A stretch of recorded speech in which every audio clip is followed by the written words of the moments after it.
हरे कृष्णा राधे राधे सभी लोगों को गुड मॉर्निंग जी। देखिए आज है जी संडे का ब्लॉग। सुबह सुबह देखिए सर्दी होने लगी है तो देखिए कितना कोहरा सा भी सुबह सुबह छा जाता है। सूर्य भगवान निकल आए हैं, लाल लाल किरणें छा गई हैं, चारों तरफ हरा भरा है और कोहरा भी दिख रहा है, बिल्कुल धुंध जैसी छाई हुई है।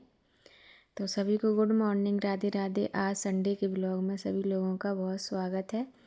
तो देखिए मैं सुबह सुबह यहाँ पर उठ गई हूँ और बाहर का ये देखिए वातावरण, सूर्य भगवान इतने आ गए हैं, लाल लाल किरणें बिखेर दी। इसके बाद नहाने के बाद मैं आ गई हूँ अपने मंदिर में। यहाँ पर अपने ठाकुर जी के लिए भोग वोग सब सामग्री लेके आ गई और करने लगी हूँ पूजा की तैयारी। तो आज ये मेरा ब्लॉग है संडे को। और वैसे तो ब्लॉग मैं डालती रहती हूँ कि सर्दी में हम लोग कितनी जल्दी उठें, कैसे करें। तो मेरा तो यही मानना है, आपको सूर्य निकलने के पहले तो ज़रूर ही उठ जाना चाहिए।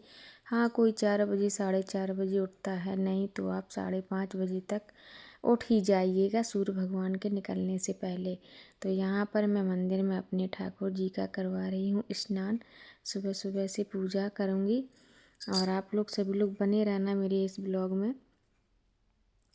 तो देखिए मेरे ठाकुर जी का मैं यहाँ पर स्नान करवा रही हूँ।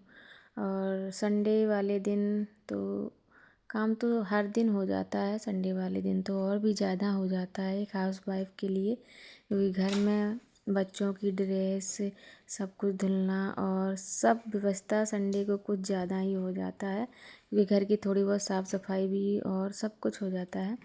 तो सबसे पहले मैं यहाँ पर पूजा करूँगी। सुबह सुबह से पूजा हो जाएगी, ठाकुर जी की सेवा, इसके बाद ही अपनी किचन में जाएंगे।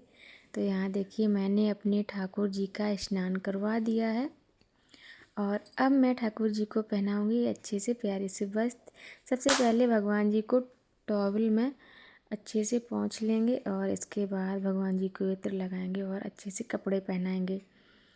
तो देखिए ठाकुर जी नहाने के बाद कितने ही स्माइल कर रहे हैं, उनके चेहरे पर अलग ही स्माइल है और ठाकुर जी इतने सुंदर लग रहे हैं, इतना ग्लो लग रहा है उनके चेहरे पर, बहुत ज़्यादा ही एक अलग ही स्माइल बिखेर रहे हैं। भगवान जी हर दिन अलग अलग रूप दिखाते हैं, जो सेवा करता है वही वक्त जान पाता है।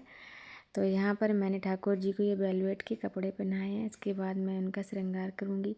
और ये माला ना मुझे बहुत ही पसंद है, भगवान जी को भी पसंद है, क्योंकि कमल के इसमें जो फूल हैं वो भगवान जी को बहुत ही प्रिय हैं। तो ये माला मैचिंग भी कर जाती है हर कपड़े से, जो भी उनकी ड्रेस है सभी से मैचिंग करती है। इसके बाद मैंने इन कपड़ों पर इत्र लगाया, भगवान जी को इत्र तो बहुत ही पसंद है। तो मैं ऐसे ही करती हूँ सेवा। आप लोग बताइए कैसे करते हैं, सभी लोग कमेंट में बताइए। और देखिए मेरे ठाकुर जी अब लगने लगे हैं, बहुत ही स्माइल कर रहे हैं, ये लग रहा है बिल्कुल हंसे ही दे रहे हैं भगवान जी। तो यहाँ पर मैंने ठाकुर जी का श्रृंगार कर दिया है और अभी उनकी बांसुरी रह गई है, लेकिन मेरे ठाकुर जी बहुत ही सुंदर लग रहे हैं, बहुत ही प्यारे। और देखिए मैंने भगवान जी को बांसुरी भी दे दी है। इसके बाद जो सबसे मेन रह जाता है, मैं शीशा ज़रूर दिखाती हूँ भगवान जी को, क्योंकि जब हम लोग श्रृंगार कर लेते तो भगवान जी को शीशा ज़रूर दिखाएं। पूजा करने के बाद मैं आई अपनी किचन में। यहाँ पर मैंने सब्जी बनाई और रोटियाँ बना रही हूँ सुबह तो, और चाय भी बनाई, सब कुछ बनाया। तो यहाँ पर मैं अपनी रोटियाँ बनाऊँगी और सबसे पहले ना मैं ठाकुर जी को भोग लगाऊंगी, तो इसलिए मैं यहाँ पर जल्दी जल्दी से बना रही थी रोटियाँ, क्योंकि 4-5 रोटी बन जाएंगी। तो मैं सबसे पहले अपने ठाकुर जी का भोग लगाऊंगी और इसके बाद मैं एक्स्ट्रा फिर बना लूँगी। तो यहाँ पर इसलिए मैं लगी हुई थी। तो मैंने कहा रोटियाँ बन गई हैं, बस इसके बाद जाएंगे ठाकुर जी को भोग लगाने के लिए। तो देखिए यहाँ पर मैंने रोटियाँ ले ली और घी लगा लिया। उसके बाद जो भी मैं बनाती हूँ सबसे पहले अपने ठाकुर जी को भोग लगाते हैं, इसके बाद ही फिर सभी लोग घर में खाएंगे और सबको मैं खाना फिर बना के परोस देती हूँ।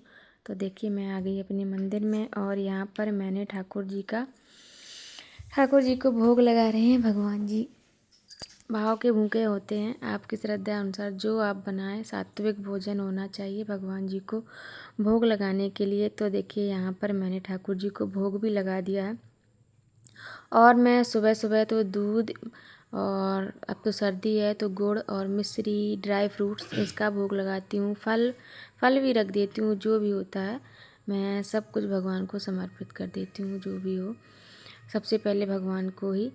तो आज सुबह की ये देखिए पूजा हो गई है मेरी, और इसके बाद ये देखिए मैं शाम को भी आ गई हूँ, क्योंकि ये ब्लॉग मैं शाम को ही डाल रही हूँ, तो इस शाम का वीडियो भी इसमें ऐड कर लिया है, एडिटिंग कर ली है इसमें।